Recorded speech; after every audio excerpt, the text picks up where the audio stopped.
伫西非的国家年日发生军事政变已经要1个月啊。西非经济共同体组织就表示，无排除要出兵来解决。即马年日政变头人蒂尼亚将军强调讲，伊袂互权力过渡期超过3年，嘛讲愿意甲去年日的代表团来沟通。不过伊嘛放条讲，若动用武力，袂遐尔简单就准拄煞。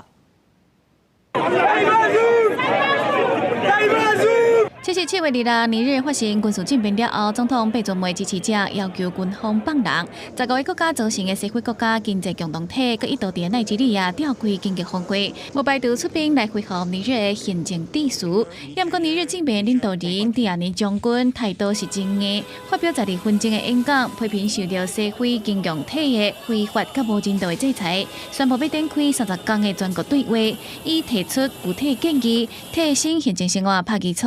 表示这场权力过渡未超过3天。S'attelleront dans un délai de 30 jours à formuler des propositions concrètes devant conduire 1.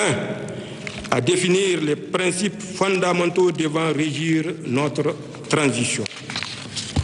2. à définir la priorité de la transition dont la durée ne saurait aller au-delà de 3 ans. 因为西非经共体代表团已经到尼日决定用最后的外交手段，建议受到罢黜的总统贝佐姆，才决定是毋是要采取军事行动。对此，蒂亚尼嘛强调，若是有人想要发动攻击，结果会无像一寡人想的遮尔简单。